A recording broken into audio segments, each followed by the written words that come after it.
Hello everyone, thanks for clicking on this video. If you weren't aware, this is the 5th and final re-review I'm doing on the classic Ratchet and Clank games. If you haven't seen my videos on the Insomniac PS2 Ratchet games, I'd say it's worth checking those out first. Each of these videos was finished in advance for my audience on Patreon, and with this one being the last one, there isn't an incentive to support me to get the next video, but I should mention that if the Patreon reaches the $200 stretch goal, we will be doing a re-review of Secret Agent Clank as soon as I can get to it. For all I know, it could have reached that point a while ago, but I'm not sure because I'm writing this before the Ratchet 1 revisit even came out. Anyway, let's get into the subject. Ratchet and Clank, Size Matters. This game actually wasn't developed by Insomniac Games. It was created by a company called High Impact Games, a group of people formerly employed at Insomniac and Naughty Dog. The aim was to create a console-like Ratchet and Clank experience but for the PlayStation Portable. In 2021, I don't think people give these PSP games much of a second thought when comparing them to the games made by Insomniac, but to me, the spin-offs were just as important because growing up, Ratchet was Ratchet regardless of who made the games or what genre it was. Although, I have always overlooked this game, but not in a way that you might expect. I've always overlooked this game in a way that's in the game's favor. When looking back at Size Matters, I'd always be like, yeah, that one's okay, nothing to see here. I'd never call it really good, but I'd always come back to it after Deadlocked if I was doing a classic Ratchet marathon, and then I'd never think of it again after it was over. This one has been a throwaway game to me for a long time, and that goes back to my old reviews even. I was already suffering from a cold after my time at Too Many Games 2016, which you can hear in my Deadlocked review from back then. This game structurally takes the obstacle course in the arena stages from the previous two games and makes it its own expanded upon game. But in the 3 days it took me to get the Size Matters review out, it's even worse. Today's episode is Ratchet & Clank Size Matters for the PSP. At that time, early summer 2016, I was just ready to get the Size Matters review done with and move on to the big project, the Thieves in Time review, which came out a couple weeks later. That, and I was already focusing my time on the Mega Man X Let's Plays that dropped that fall, hence the Mega Man X music in the background. I feel like this is part of why Size Matters was such a short video for me, but at the same time, I do also think it's because I had internalized the game just being mediocre and nothing else. The lazy review kind of got punished in a sense because it was my most popular review back in 2016.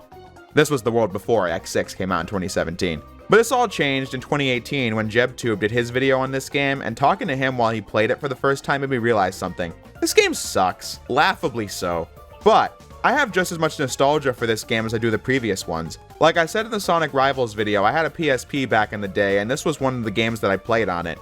I even went back and added Size Matters, The Lost Frontier, and Daxter to my PSP collection the other day.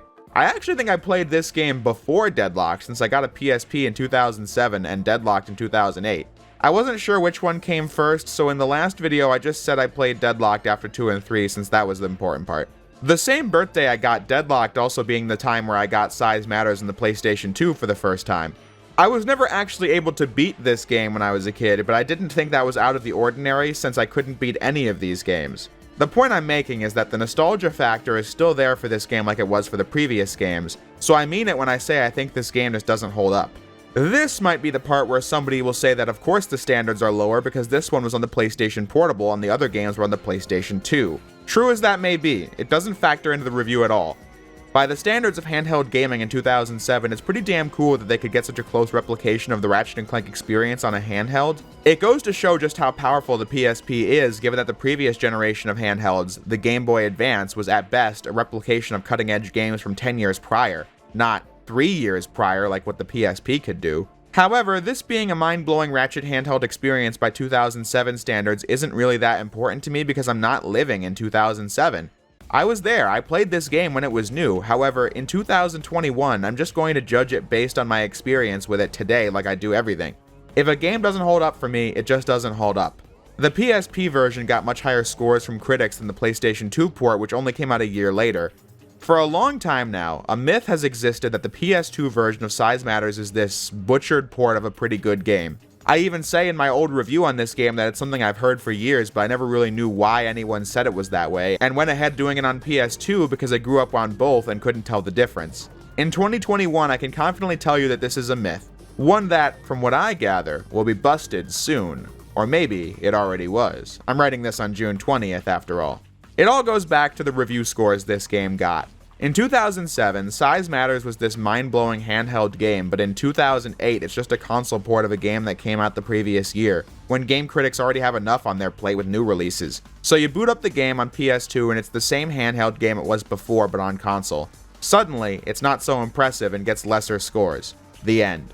When looking at the PlayStation 2 version of Size Matters, I see nothing but improvement.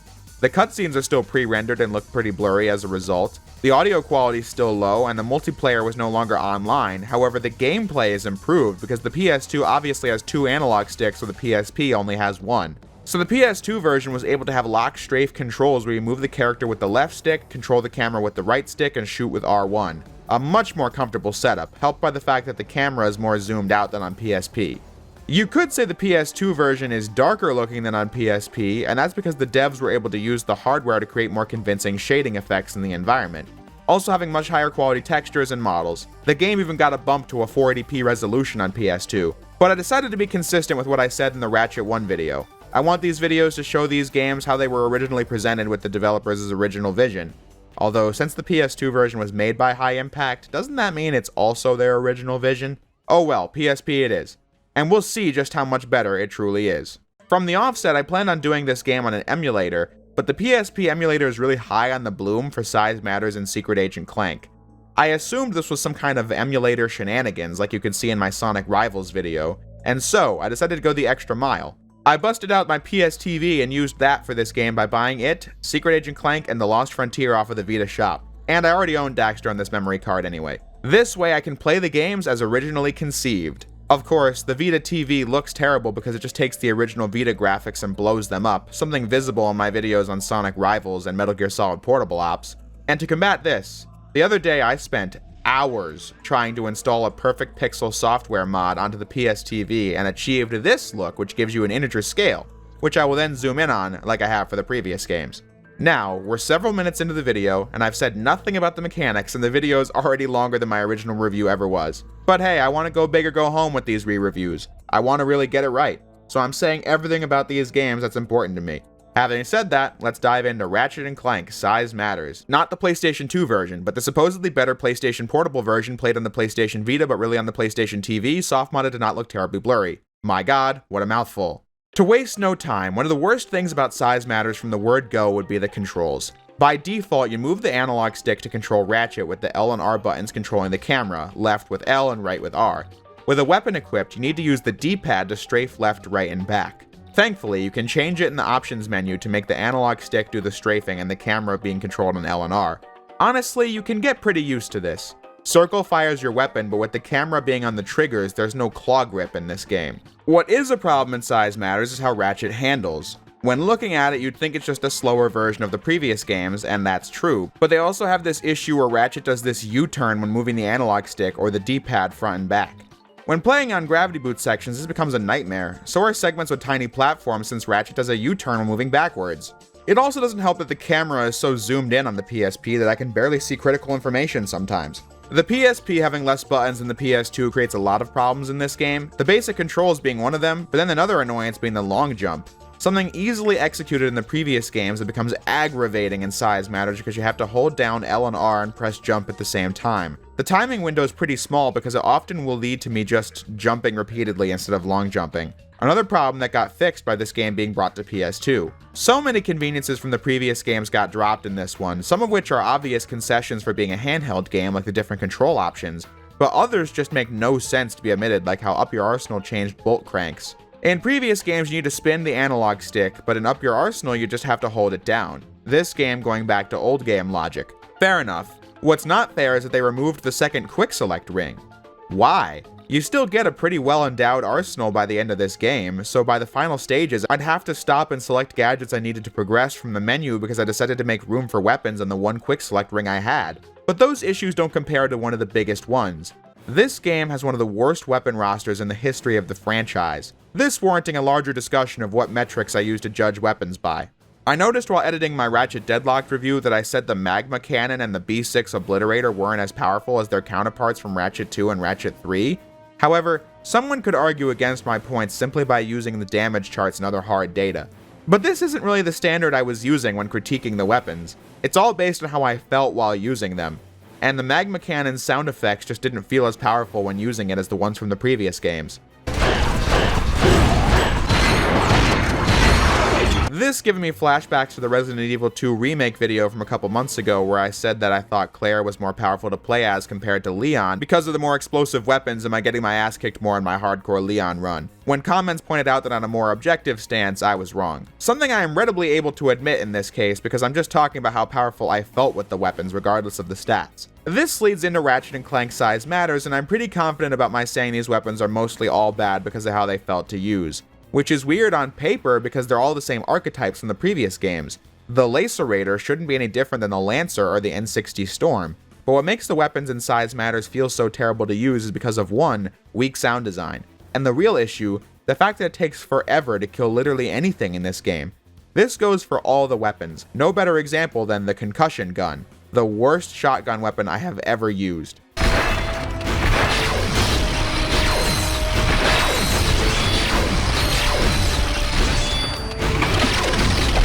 Or using the Scorcher on these Technomites.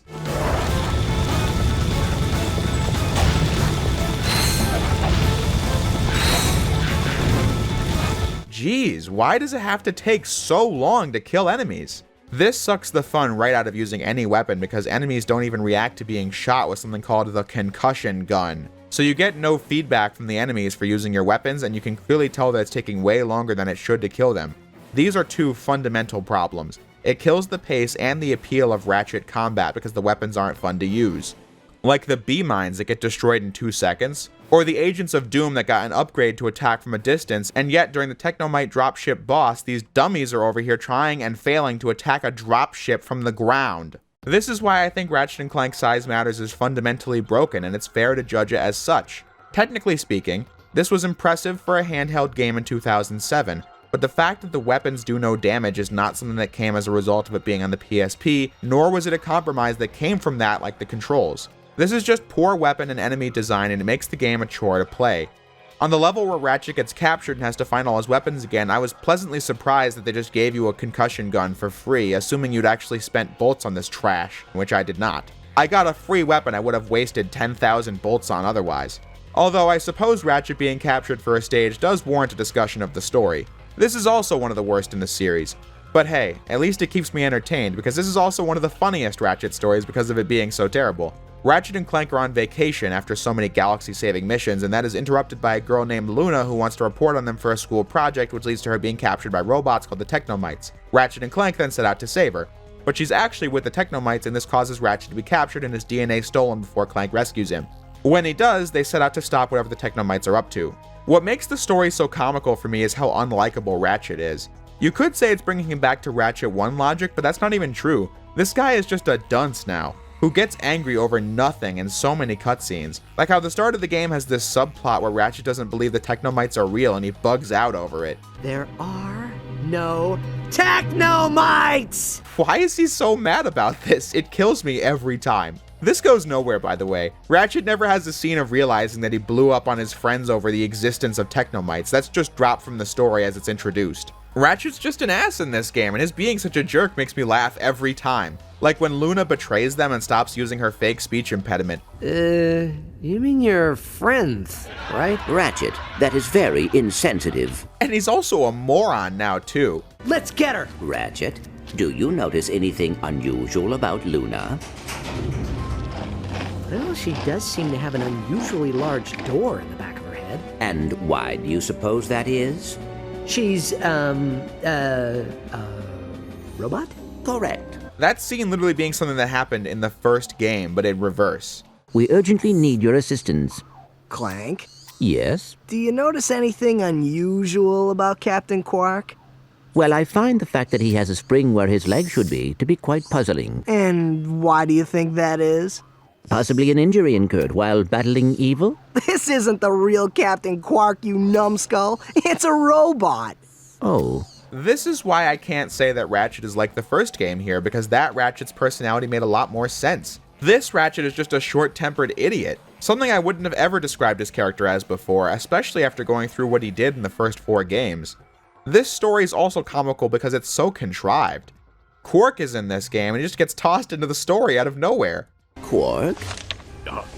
Clank! What a coincidence! What are you doing here?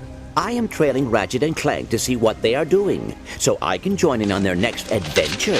Hey, that's what I'm doing. No, wait, I mean... But they do that kind of thing all the time in this script. I mean, that's how the story begins, where Ratchet doesn't suspect anything wrong with this girl saying this. I was thinking maybe you could fight some robots or something. I know where you could find them. Yeah, that's weird. Or how robots just attack said random kid. Totally not a setup at all.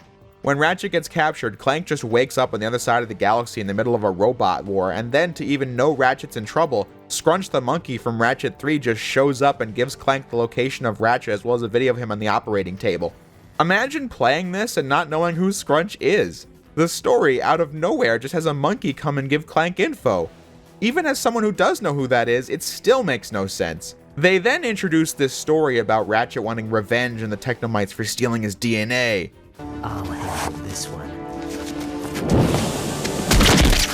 I think you got him, Ratchet. I'm just getting started. Which goes nowhere. That's never a thing for the entire rest of the game. As I was saying, Quark is now in this story, this game being his first appearance since becoming a good guy in Ratchet 3, and it shows there wasn't really a strong vision of what to do with this character, since he can't be working to undermine Ratchet and Clank like he has in previous games, and they can't repeat what happened in Ratchet 3. They also can't have him be a regular part of the crew because Ratchet doesn't even like him. Quark, why can't you just leave us alone? The plot of this game being that Quark doesn't know his real family, and the main villain, Auto Destruct, tricks Quark into thinking he's Quark's real family.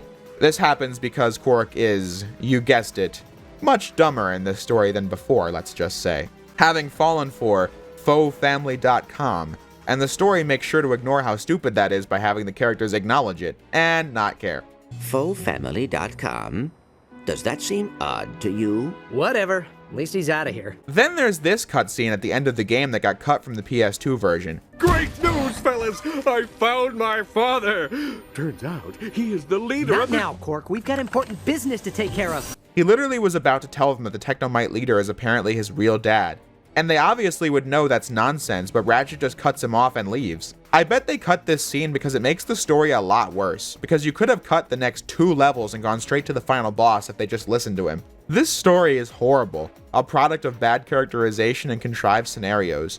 A story built on those things is not looking at a good review. When playing all the games back to back like this though, I did notice one thing. These cutscenes were pre-rendered, which makes sense. The devs would need to condense the scenes to fit on the PSP, but what I noticed was that this was the first game to abandon the style of cutscenes from Ratchet 1.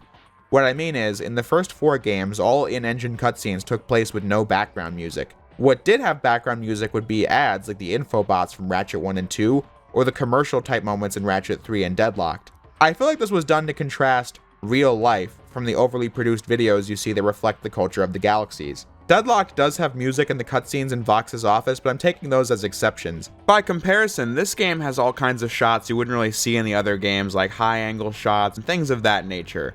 I don't think Insomniac had anything to do with this game, but it does make me wonder if the effort to be more cinematic with Tools of Destruction did carry over to this game at all. I wouldn't really know, it's just something to think about. But anyway, back to the gameplay. The longer the game goes on, the worse the fundamental problems are. Like, maybe your weapons only do so little damage because they're at level 1. Surely when you reach max level, it'll be better. Nope. Leveling up weapons does just as little damage relative to your spot in the game. Since you do no damage, I'm sure you're wondering, how does it work in reverse? Of course. This game is hard as hell because the enemies kill you in no time at all while you retaliate with the equivalent of a plastic spoon. Well, what about armors? Those are back in this game and they're the best thing about it.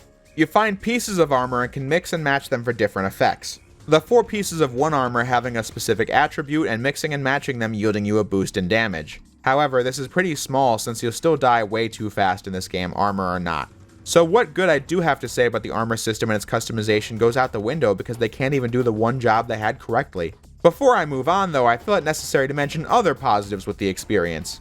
The soundtrack in this game is pretty good, the art direction's pretty cool, these door puzzles with the grind rails are some of the best in the series which really keep you on your toes by the end, and the fact that the planets have more NPCs and gadgets is nice. Oh, and speaking of which, I laugh every time I get to Caledon and you get the Shrink Ray, the thing the game is named after, from some random dude who's all like, Do I look like a cheater to you? No. Not at all. You seem A-okay to me. Alright, here, man, let's race. But enough positivity. Let's get back to the important stuff. Bolt management. This game is seeing that at an all-time low. There are no paywalls in this game, and that's not the real issue. Everything in the shop is ridiculously expensive. You need to buy weapons and ammo to survive, but you need to be pretty cautious about your spending at the same time because who knows? What you're buying, like the concussion gun, might be completely worthless. In theory, getting bolts shouldn't be that hard, but it is. Maxi games are back and they're dreadful. This game has no arena combat, but instead just has hoverboard racing. When I was a kid, I enjoyed these segments because they reminded me of Sonic Riders, but in practice it controls like gutter trash. And it takes forever to do, as the first circuit has each race take like 3 minutes to complete when you're just spamming the boost button. It's really boring. The second one being even worse with its tight turns and races that last 4 minutes. The bolt rewards are very minimal compared to how much it costs to buy anything in this game as well. Then there are these Clank minigames which manage to be even worse. You must crash into other robots and be the last one standing for rewards. Or even more insidious, do these agonizing Gadgetbot minigames where you just sit there and wait for things to happen for what feels like an eternity. And God forbid you screw it up, because that's several minutes of Gadgetbots slowly walking you'll have to relive. What is wrong with having an arena? That would at least allow you to power up your weapons and earn bolts instead of whatever this garbage is supposed to be. But all those flaws don't even compare to the worst thing about Size Matters, the endgame. Once you reach the Daney Moon, this game takes a nosedive out the window. Most of the stage has the same problems as before, but things get bad the moment you reach the Luna boss fight. It begins with this chase scene where you outrun the most telegraphed attacks in history for 90 straight seconds. Then you dodge rocks from above for 30 seconds. That's 2 minutes straight of nothing content you must play. But why is that so bad, you ask? Oh, well, it's because every time you die to the real boss, you must then do the entire, worthless, excruciating 2-minute chase scene again. None of these flaws come from the PSP. It's just bad design that kills this game. This part also being where the Technomite motive is revealed. Apparently they're upset that their technology is taken for granted, and the writers know that nobody cares about this, so they show Ratchet and even Clank being visibly bored out of their minds by this exposition dump. When that's over with, the Technomites get inside Clank and Ratchet has to use the shrink ray to get in there and stop them. A cool idea, one ruined by enemies that take a lifetime to kill, a camera that barely allows me to see, and U-turns. Everything the final level, Quadrona, suffers from. You know, a gauntlet of enemies that take an entire fortnight to kill. But of course, that doesn't compare to what has got to be the worst final boss I have ever played in my entire life. Auto-Destruct, the blandest villain in the series, reveals that he doesn't actually care about getting credit for his technology, he just wants power by making a bunch of Ratchet clones. Something that feels pretty familiar, what can I say? Regardless, the final boss fight is so bad because of all the problems I've brought up thus far. He takes forever to kill with the most powerful weapons, and he can kill you in 2 hits. But you might be thinking, can I really say this is the only reason I think this boss fight is so bad? Well, what more do I even need? It's the fundamental flaws of this game collapsing upon themselves. It's to the point where before today I never actually beat this game.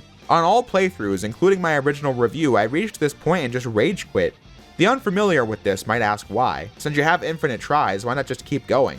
Well, that's because you don't really have infinite tries. In Mega Man X6 or Mega Man X7, the final set of bosses might be hernia-inducing, but with enough tries you will eventually overcome through skill or luck. In Ratchet and Clank, dying does not refill your ammo, so you have to buy more, something that zaps 4,000 bolts each time you die. Eventually, you will just run out of bolts and then you'll have to grind terrible Clank and hoverboard games, which reward you with pennies if you come back to them for a second time. If you run out of those, you're just screwed. But maybe you'll want to go back and level up your rocket launcher. That's what I wanted to do, but the only way to do that is by replaying stages from the start because there is no arena in this game. When that was taking forever with no sign of coming to a stop, I just tried Auto again. I almost rage quit this again because I had a strategy that was working, I just couldn't beat him. My strategy was using the laser tracer, the best weapon in the game, to weaken his shield because of course he has shields, use the laser tracer to do damage when the shield is down, and when I run out of ammo, use the lacerators on the shield and the rockets for damage, while also getting my Agents of Dread to do damage alongside the damn B-mines. But I just kept dying to that instant kill bomb attack with the stupidly large range. But this time, I was determined to win, so I took a break, came back later, grinded some maxi games, and started over. But this time, I decided to take a gamble and buy the static barrier. It's a gamble because buying it would simply give me less bolts for ammo when dying.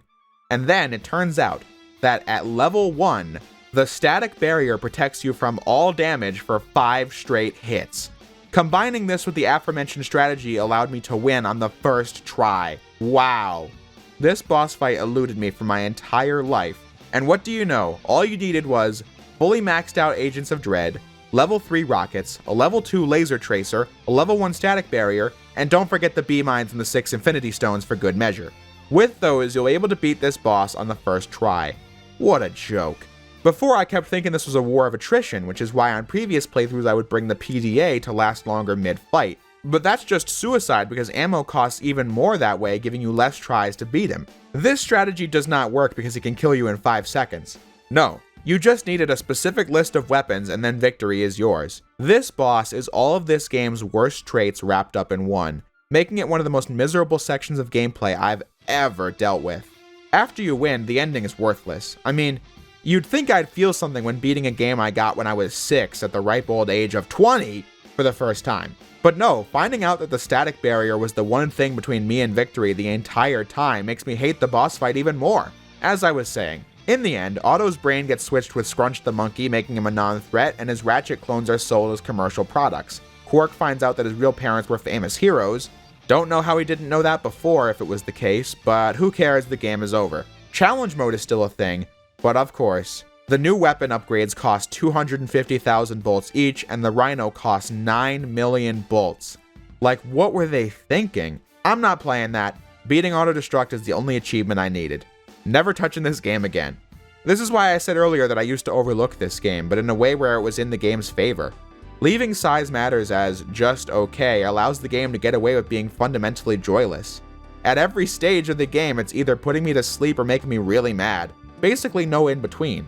Except for the cutscenes, those are hilarious. But besides that, it's just an awful game to play. When I feel the need to run through the classic Ratchet games again, I'm gonna stop at Deadlocked from now on. This game offers nothing to players in 2021, has no impact on the series from a story or gameplay perspective, and is better off just left behind. That's the kind of thing about reassessing old games and long-running series is a lot of people don't care about spin-offs and would leave them behind regardless of their quality, which is fair enough. It's just often not how I tend to do things. Because some spin-offs can actually be pretty good and inform gameplay that came later in the series' life. But I was happy to go back and give this game the full review treatment because the original is one of the worst videos I've ever done.